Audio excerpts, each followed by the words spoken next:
everyone. எல்லாரும் எப்படி இருக்கீங்க? இன்னைக்கு ஒரு ஹெல்தி டிஷ் தான் உங்களுக்குலாம் கொண்டு வந்திருக்கேன்.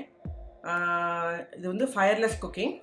இது வந்து just ஒரு 4 ingredientsல ரொம்ப ரொம்ப ரொம்ப ஹெல்தியான ஒரு டிஷ். குழந்தையில இருந்து வயசானவ வரைக்கும் சாப்பிடுற மாதிரியான ஒரு டிஷ். இது வந்து அப்படியே சாப்பிடலாம்.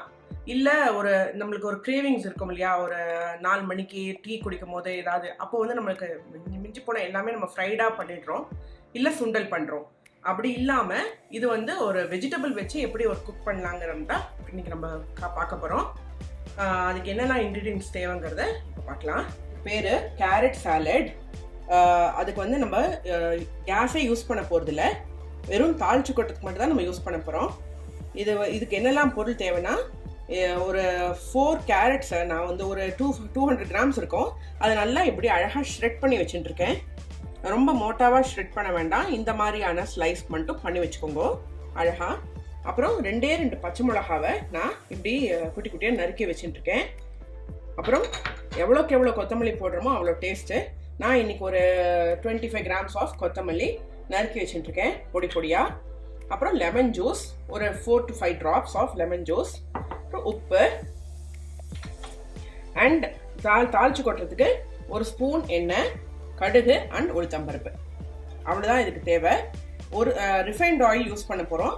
உங்கள் ஆட்டில் வந்து ரிஃபைண்ட் ஆயில் இது பண்ண மாட்டேன் அப்படின்னா நீங்கள் வந்து தேங்காய் எண்ணெய் யூஸ் பண்ணிக்கலாம். மற்றபடி வேறு எந்த எண்ணெயும் இதுக்கு யூஸ் பண்ண வேண்டாம். இது எப்படி பண்ணுறதுங்கிறது பார்க்கலாம். இப்போது தாளிச்சு கொட்ட போகிறோம். அதுக்கு ஒரே ஒரு ஸ்பூன் ஆஃப் ரிஃபைண்ட் ஆயில் ஊற்ற போகிறோம். நான் வந்து இன்னைக்கு 200 கிராம்ஸ் எடுத்துட்டுருக்கேன், அதனால் ஒரே ஒரு ஸ்பூன் ஊற்றினா போதும். இது ஒரு ஸ்பூன் கூட இல்லை பாருங்கள், இது ½ ஸ்பூன் கூட இருக்காது, ½ ஸ்பூன் தான் இது, ½ டீஸ்பூன். அதில் கடுகு எண்ணெய் சூடான அப்புறம் கொஞ்சம் கடுகு, ஒரு ½ டீஸ்பூன் ஆஃப் கடுகு அண்ட் ½ டீஸ்பூன் ஆஃப் உளுத்தம்பருப்பு. கடுகு வெடிக்கட்டும்.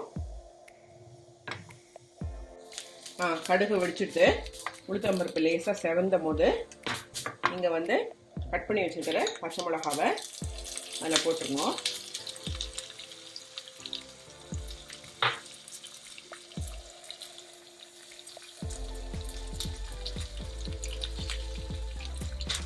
இப்படி குழந்தைகளுக்கு கொடுக்குற பட்சத்தில் நீங்கள் பச்சை மிளகாவை அவாய்ட் பண்ணிடலாம்.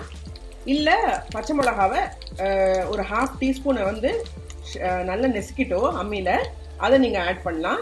ஆனால் நீங்கள் பச்சை மிளகாவே வேண்டாம் குழந்தைகளுக்கு நினச்சோ, இல்லை வயசான வாழ்க்கை காரம் ஒத்துக்காது நினச்சாலும் நீங்கள் பச்சை மிளகாவை அவாய்ட் பண்ணிடலாம். ஆனால் அந்த வாசனை நல்லாயிருக்கும்.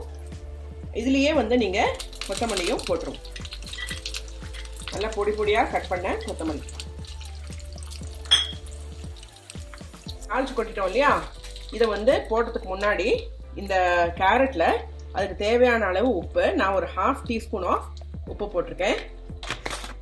அப்புறம் கொஞ்சம் ஒரு 4-5 ட்ராப்ஸ் ஆஃப் லெமன் ஜூஸ் ஊற்றிட போகிறோம். வித் இந்த தாளிச்சு கொட்டினதைய அதுக்கு மேலே போட்டுட்டு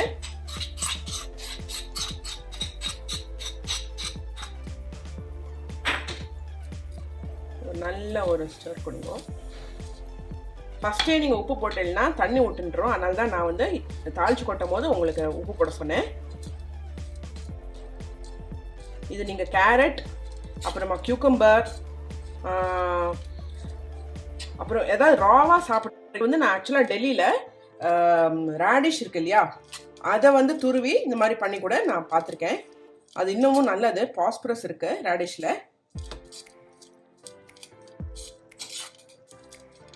வெஜிடபிள்ஸை ராவாக சாப்பிட்றது நம்ம பழகிட்டோம்னா என்ன வேணால் அட்ஜஸ்ட் பண்ணிக்கலாம். சப்போஸ் சாப்பாடு இல்லைனா கூட ஒரு தயிர் சாதத்தை கூட மாதிரி பண்ணி நம்ம சாப்பிட்டுக்கலாம். அந்த மாதிரி ஹெல்த்தியான டிஷ் தான் இப்போ நான் இன்றைக்கி வந்து கொண்டு வந்திருக்கேன் உங்களுக்கு. இது ரெடி ஆகிடுச்சு. ஜஸ்ட் 2 மினிட்ஸ் தான். கேரட் மட்டும் நீங்கள் துருவி வச்சுட்டீங்கன்னா 2 மினிட்ஸ். இது வந்து கேரட் சாலட். வேணா மேலாக இன்னும் கொஞ்சம் இது போட்டுக்கோங்க, கோரியாண்டர் போட்டுக்கோங்க. பண்ணி பாருங்க, எப்படி இருக்குங்கிற ஃபீட்பேக்கை எங்களுக்கு கண்டிப்பாக அனுப்புங்க. இந்த ஒரு ஹெல்தி டிஷ்னால சரி உங்கள்கிட்ட ஷேர் பண்ணிக்கலாமே தான் இன்றைக்கி நம்ம கேரட் சாலடை கொண்டு வந்திருக்கோம். Thank you so much.